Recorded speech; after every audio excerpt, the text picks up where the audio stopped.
Our Zambia project started with a dream by a young lady named Barbara Hachipuka Banda a decade ago. She dreamt of carrying on her late mother's work on the behalf of the lady farmers of Zambia through the Mabala Women's Farmer Cooperative Union.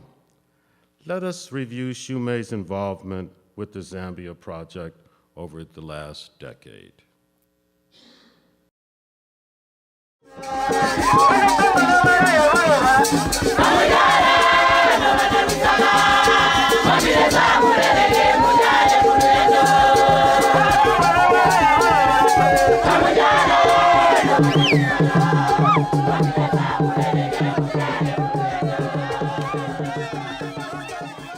In 2004, a global partnership between Shumei International and the Babala Women Farmers Cooperative Union of Zambia began. Food production, the most important part of people's life in rural bush villages, was the window of opportunity that allowed this project to get its start with a young Zambian woman named Barbara Hachipuka. In 2002, Barbara's mother had brought together 2,000 women in an effort to empower small-scale women farmers. She felt that women needed to participate in the development of not only the community, but also the country. Sadly, just after organizing more than 2,000 women into 8 cooperatives, she died in a tragic car accident. The women farmers did not know what direction they should take. Their leader had died. Much to Barbara's surprise, and despite having little idea what to do next, she took up the mantle, becoming the next leader to carry on her mother's work in building these cooperatives. All these women farmers were organized into cooperatives, but in truth had no clear next step toward food independence. At this point, Barbara relates that she felt a great guardian spirit guided her way to Japan just after her mother's death. The first encounter between Shumei and Barbara Hachipuka was when Shumei, together with the United Nations and the Global Peace Initiative of Women, sponsored the Asia-Pacific Youth Leadership Summit in Hiroshima in 2004. Barbara Hachipuka was one of the African representatives at the conference. While in Japan, Barbara first learned about the principles of natural agriculture when she stayed overnight in Kashima Island, a nature preserve where Shumei has been practicing natural agriculture for over 30 years. She recognized in an instant that the answer she had been praying for had been given her.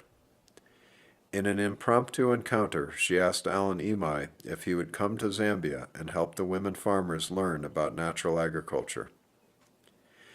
When Alan Imai first visited Zambia in 2004, the majority of farmers were not able to afford to buy the hybrid seed, chemical fertilizers, and pesticides they were being told were the answer to their problems. They were struggling, often with only one meal a day, in their efforts to buy their way to food independence. In October of 2005, Alan Imai returned to Zambia.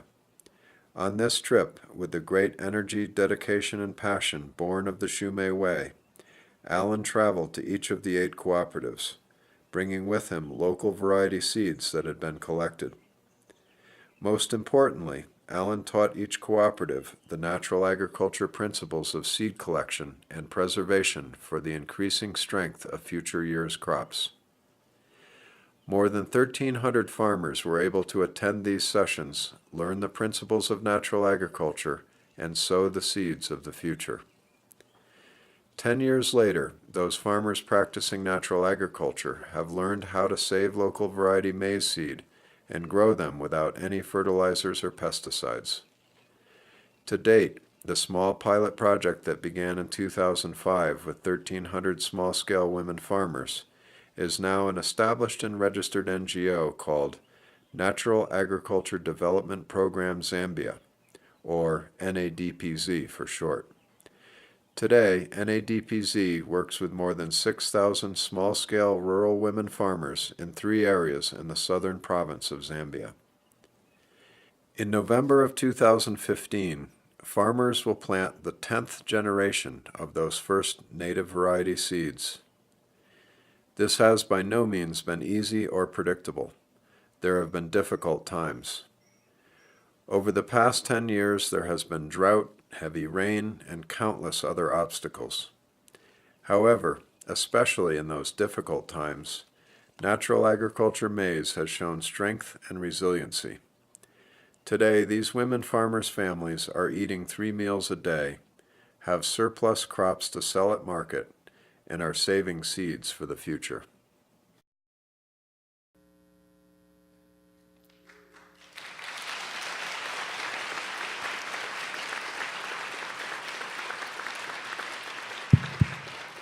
What Barbara Hachipuka did in partnership with Shumei was to initiate the beginnings of an agricultural and cultural transformation among Zambia's rural poor.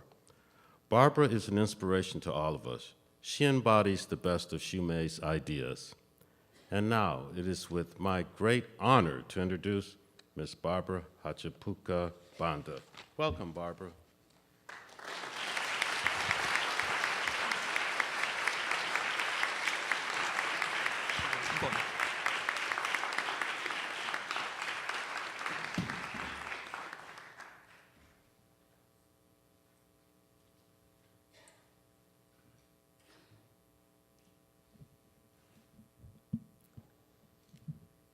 Shosholoza, shosholoza, uyezundaba, stimbela, stimbela. Shosholoza, shosholoza, uyezundaba, stimbela, stimbela. Mother Africa, her rivers flowing, stimbela, stimbela, dum. Good morning, Shumei, America.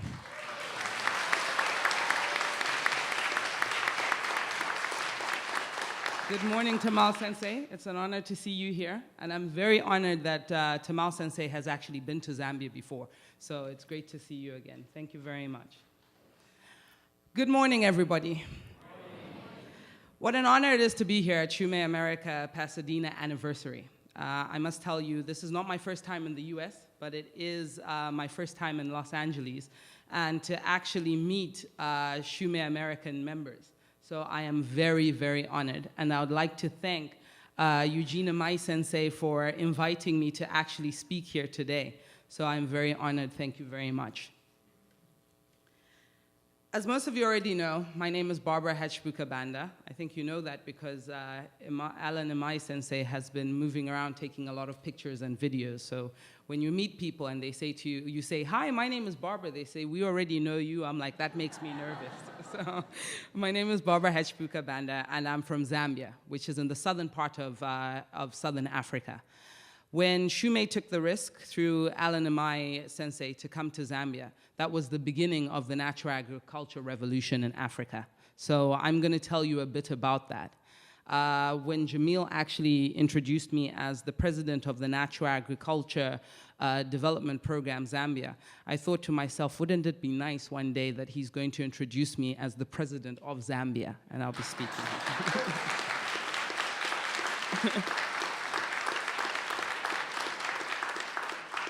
So during Shumei's first visit in 2004, Shumei had the opportunity of meeting the Mbabala Women Farmers Cooperative Union.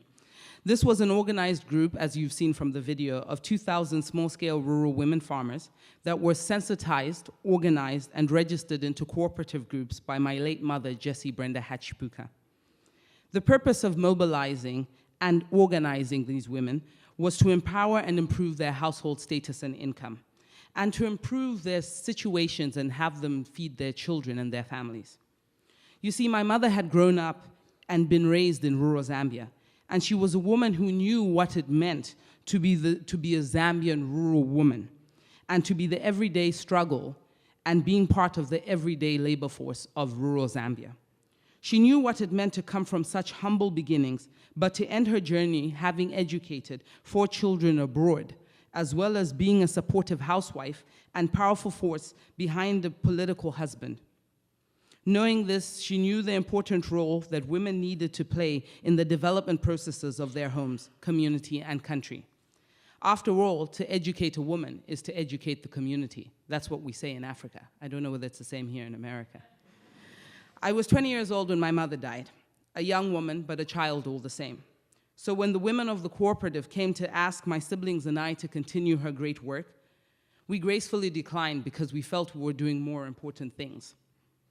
Little did I know that the stars and the spirits had all already been aligned and that I would still follow in my mother's path and take on agriculture. In 2004, I became the first woman youth Millennium Development Goal advocate for Zambia under the United Nations program, Youth Leadership Summit, which was organized by UNDP and the Global Peace Initiative of Women. The Millennium Development Goals, for some of you that don't know, were the 8 international development goals that were established following the Millennium Summit of the United Nations in 2000. All 189 United Nations member states and at least 23 international organizations committed to help achieve the MDGs by 2015. The MDG Youth Leadership Summit series brought hundreds of us young people together from all over the world. It was amazing. It was amazing for us to sing together, for us to talk together, for us to share stories. And the wonderful part was UNDP, GPIW, and supporting partners like Shumei International that had hosted the September 2004 Asia Pacific Summit in Hiroshima, Japan, had created a platform for future presidents such as myself, prime ministers, and Nobel Prize winners. They had created a unified voice for us to tell the world and our leaders that it was time for us to make a long-lasting and sustainable change. When I left Japan, I was armed with the information about natural agriculture, and I was excited and optimistic about the partnership between Shumei and the Mbabala Women Farmers Cooperative Union. I wanted to give the rural women, as I've said before, better lives and their children better futures. I understood and believed the philosophy of natural agriculture. And when I first met Shumei and visited Kishima Island, a light lit up in my mind and my heart. And I knew there and then that natural agriculture was the method and tool I was going to use to achieve the tasks set before me. So when I went back to Mbabala to tell the women that what I had learned during my visit to Kishima Island and during my Shumei family homestay and this grand plan that I had to train them about natural agriculture and seed saving, I was truly terrified. What I saw at Kishima Island was a simple methodology of agriculture, one that could be adopted and should be adopted everywhere else. So, if it was that simple, why was I afraid? So I'm going to tell you. I was afraid because if you tell somebody from Zambia that you've just spent 10 days in Japan, the first thing they look at you is like, okay, that's so wonderful. What is Japan like? Then you tell them again that you're going to teach them about natural agriculture. They're simply going to laugh. The reason being Japan and Zambia are two different countries that are worlds apart. When you look at us as Africans, we simply don't look at the beauty, the nature, the things that, the birds that sing, the sounds that are made from the rivers that flow. We simply look at the materialistic things that we don't have in our own continent and countries. We look at the cars. Oh, Toyota is made in Japan. Now I can identify with that. Oh, how many other cars are made in Japan? Honda, everybody can name the different car manufacturing companies. What else comes from Japan? Spare parts. Oh, the yen is strong. It's very, very strong. The economic stability in Japan, how Japan has gone through the revolution, the clothes that come from Japan, the cameras, the technology that exists, the internet, the Toto toilets, the wonderful things that exist in Japan. We don't look at the natural things. We look at the materialistic things because we live in a society where we lack a lot of these things. So when you tell people about Japan, the only thing they remember as well is that Tom Cruise shot the movie The Last Samurai in Japan. And that when you come face to face with a Japanese person, you better be careful because they know their martial arts.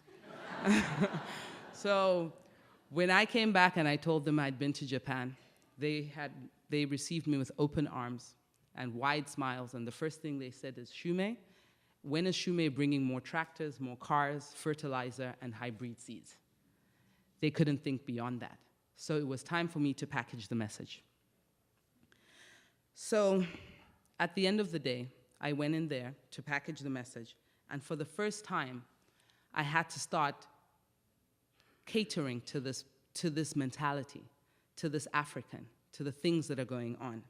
So the first few years of the project was spent drumming in the message of self-sustainability and simplifying the purpose of the project. I simplified and packaged my message to focus on rural heritage of agriculture during my parents' and my grandparents' time, when fertilizers and hybrid seeds literally did not exist.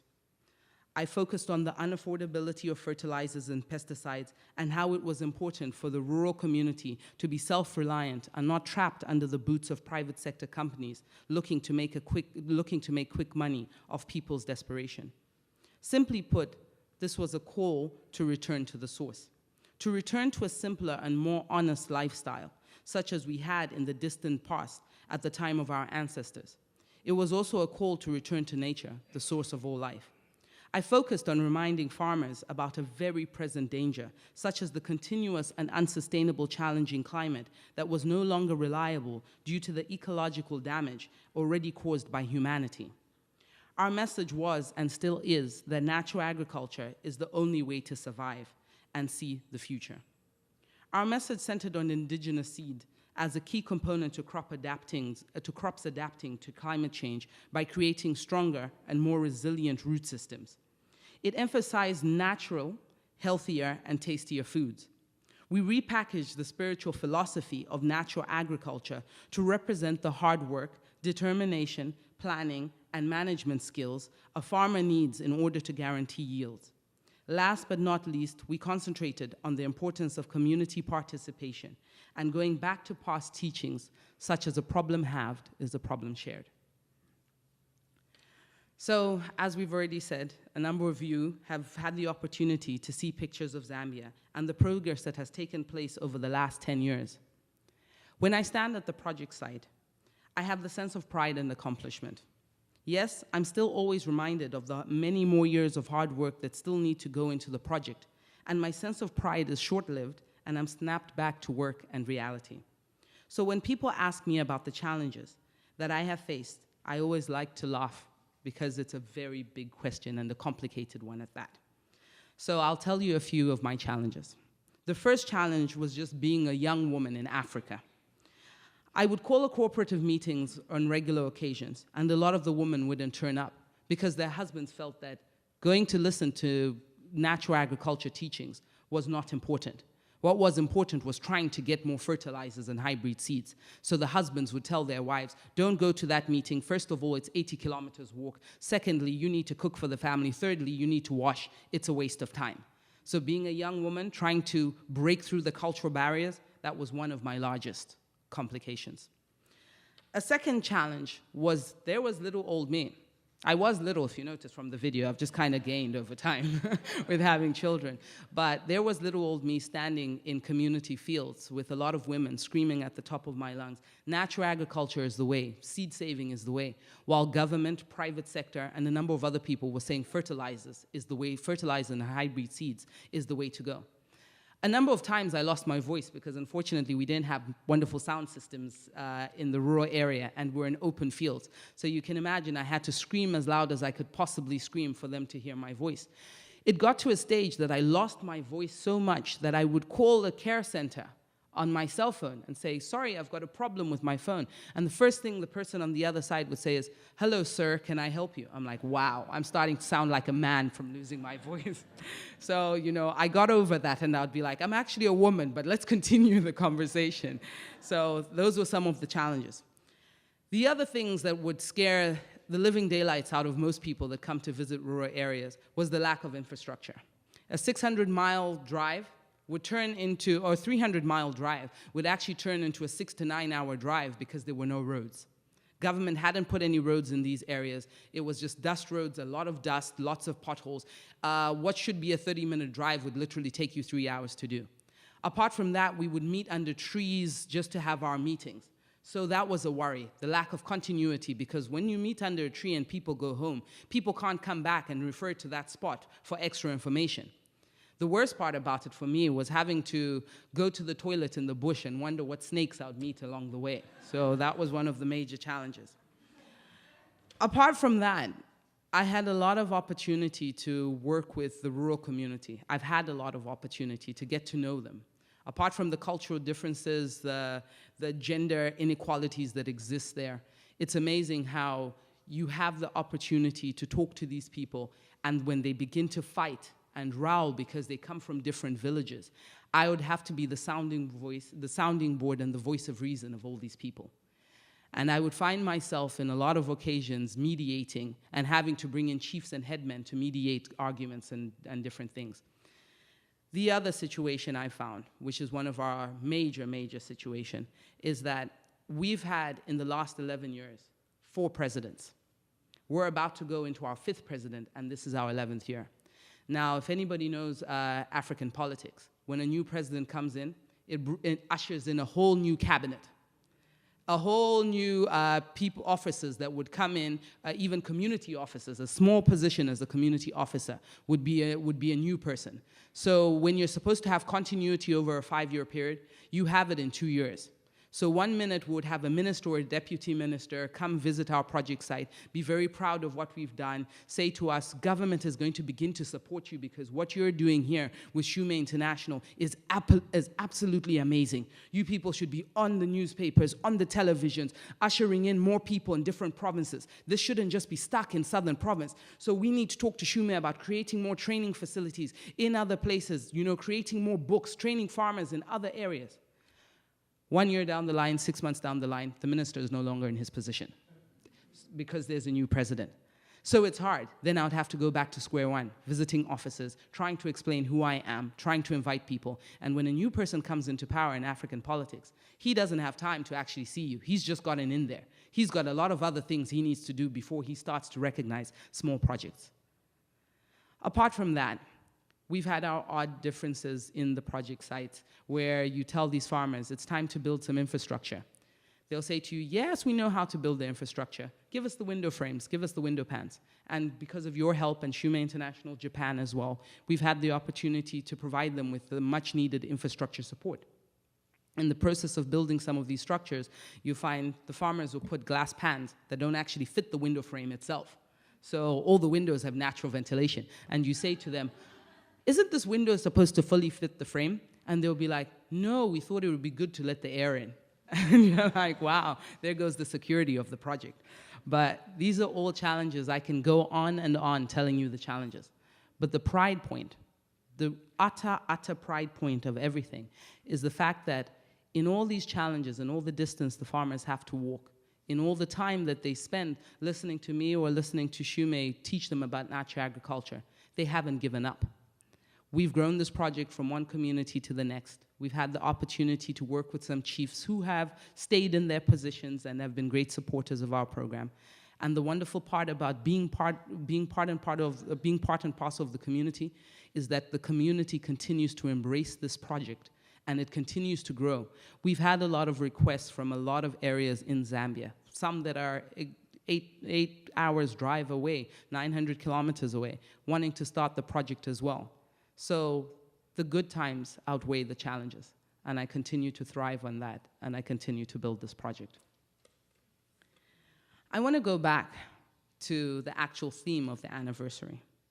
In the last 10 years, I've had debates and discussions with a number of people that I would like to mention today, because they have really left a huge dent in who I am today. I've had discussions with Alan Sensei, who is my mentor, sounding board, and voice of reason. Matthew Crawley, who is my creative inspiration and guide. Christina Mayo, who's not here today, but who is my development expert and encyclopedia when it comes to anything United Nations. Alison Ron Cunningham, whose advice and friendship I truly admire. Masaidi Koyama, who is the first Shumei member to have spent the most time in Zambia. And he's the first Shumei member to ever have suffered the horror of medical care in rural area. But I commend him greatly on that, and it's wonderful to spend so much time, and we cherish you dearly.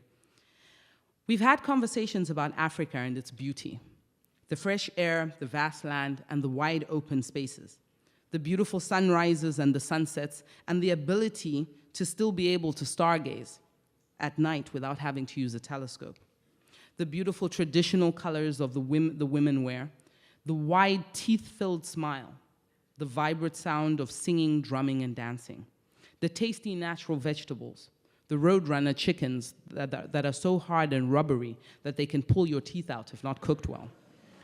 80% of our country, our culture, and existence is natural. So why would we want to trade all that for overpopulation, pollution, and materialism?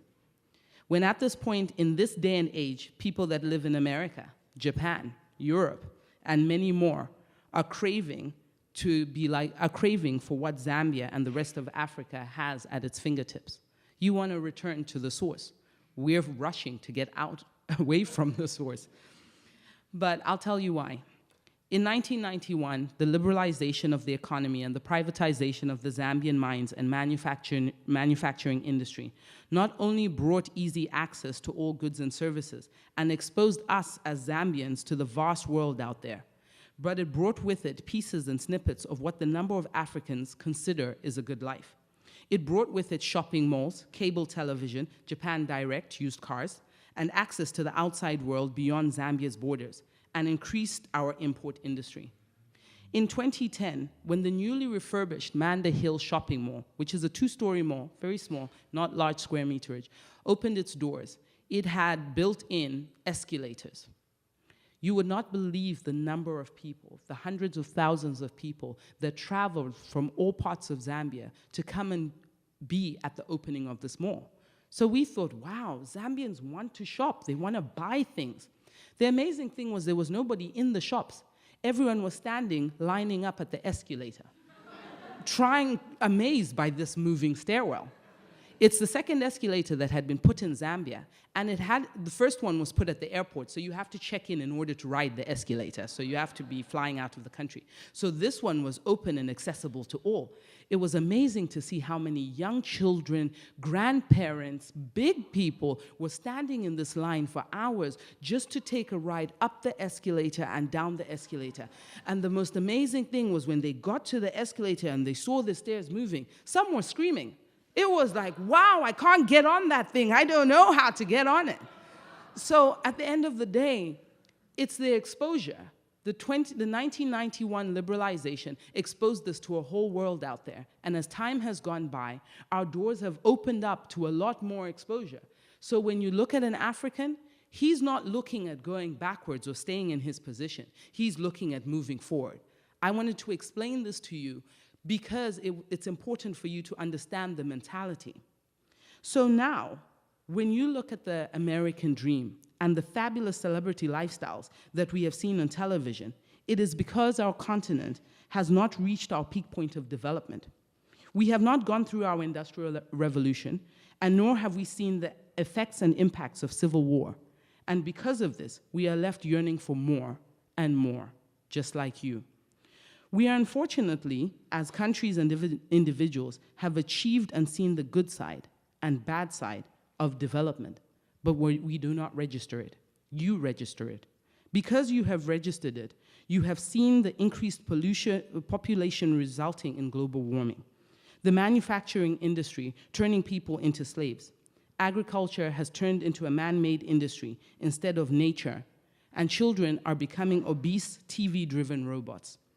So because of this, because of your experience, this has led you to want to return to the source and to be spiritually interconnected to nature and one another.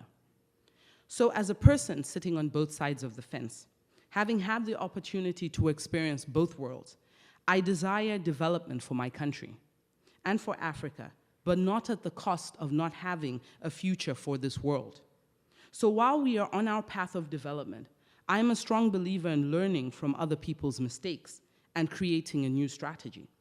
I believe that our strategy must include nature, our ancestors, and our hearts.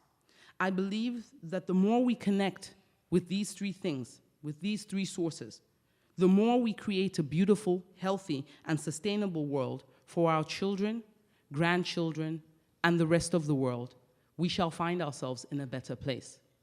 NADPZ, Natural Agriculture Development Program Zambia, still keeps me on my path of development. It still allows me to develop Africa, but with a new strategy, with one that still ensures that we have a future, not only in Africa, but the rest of the world. One thing I've been asked is after 10 years, after working with Shumei for such a long time, why did I decide to become a Shumei member? Before I explain that to you, I want to say thank you very much, Pasadena Center, for giving my husband a spiritual home. My spiritual home is in Hiroshima, Japan. So my husband and I have two spiritual homes, but the wonderful part is we've set our roots in both places, and we're part of the Shumei family, and we're very, very grateful for that. The reason I decided to become a Shumei member is because it made sense. I'm not guided by just books and thinking. I'm guided by heart. If you look at my work over the last 10 years and how I've worked with Alan Sensei, I'm guided mostly by heart. It has to feel right. It has to be right. It's not mathematical. It's not strategic at times. My heart guides me most of the time. And a lot of times, a lot of people say, Barbara, use your head. Well, I do use my head a lot of the times, but my heart takes the lead. I believe in this world. I believe in the interconnectedness. I always say to Alan Sensei that it's very funny that it took Alan Sensei traveling in 2004 in that moment to come to Zambia and to feel so comfortable in Zambia. I look at a number of you when I bump into a lot of you and I get to know some of the Shumei members. I feel connected to you, and I always say to myself, it could be a past life. I knew that person in a past life. We share the same beliefs. So it was easy for me to cross over to being a Shumei member because I already practiced Makichi Okada's philosophy, Meishu-sama's philosophy. I'm an everyday living Meishu-sama. I everyday live Meishu-sama's philosophy. So for me, it wasn't something new that Shumei had taught me. They just simply made sense of the puzzle that I knew existed in my mind. So I would like to thank Shumei for that, for making it possible for me to understand the path that I'm walking on and to know that there's still a future. Before I leave, and before I read you a short poem that I wrote it in 2014, and funny enough, I emailed it, and I put it away, and I haven't read it in a long time. So when I read it the other day, I said, wow, did I actually write that? And I did. I wanted to thank you all. I wanted to thank not only Eugene and my sensei for inviting me, I wanted to thank you, Shumei American family, for inviting me, but most of all for being part and parcel of this journey. Your contributions, your help, everything that you've done in providing the infrastructure that exists in the rural area, in helping provide the booklets that train the women farmers, has made a major difference and a major dent. We've gone up from having 2,000 women farmers to over 6,000 women farmers, and the project is still growing.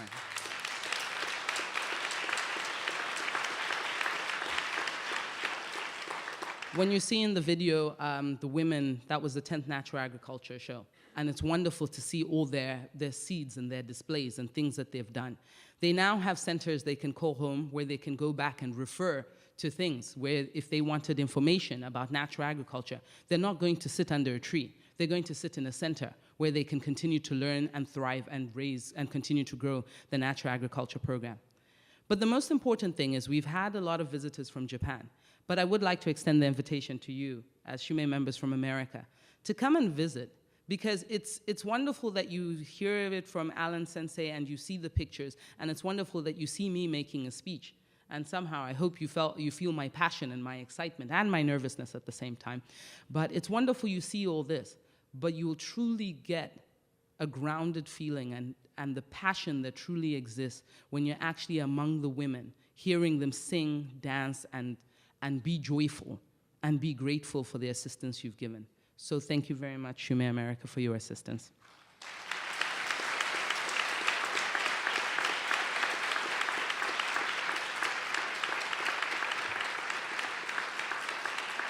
I'm gonna just read a short poem for you.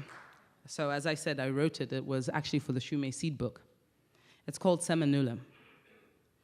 I was the youngest and the smallest of 100 or more siblings. A guardian saved me, and my siblings named me Semanula, which means little seed. I was taunted, laughed at, and bullied at school by the popular H14 seeds, the upgraded kids, and the kids who had it all. They were manufactured to be strong, to withstand everything and anything, their destiny to save the world. During my childhood, I was surrounded by darkness, told that I had no purpose, no reason to exist because I was so small. In all this darkness, there was a light, my light from within, which could not be extinguished. There was a reason I was saved. I was kept awaiting my fate. Now, what seems like a lifetime ago, I stand strongly rooted to Mother Earth, blessed with rays of light from the sun. I look back on the hard years, the lives and deaths of my peers, and I stand firm in amazement of what I have survived. The H-14 seeds, the tormentors, the ones ordained to rescue the world, the majority of them were lost during the first battles against drought. They withered away from the scorching heat. The others fell when the stormy winds swept through our fields. Only a few remain, looking weak and frail with no heritage to pass on. My siblings no longer call me little seed. They no longer tease me. My large frame towers over them, casting shadows on some of them. I am rooted. The depth of my strength comes from that inner light that would not be snuffed as a little seed. I have survived drought, stood strong in the face of storms, have struggled and succeeded the pest wars. Now I am big brother, father, mother, and provider. The fruit that I bear will nourish and fortify those that consume it. My legacy will be carried forward in my little soldiers, my little seeds. Thank you.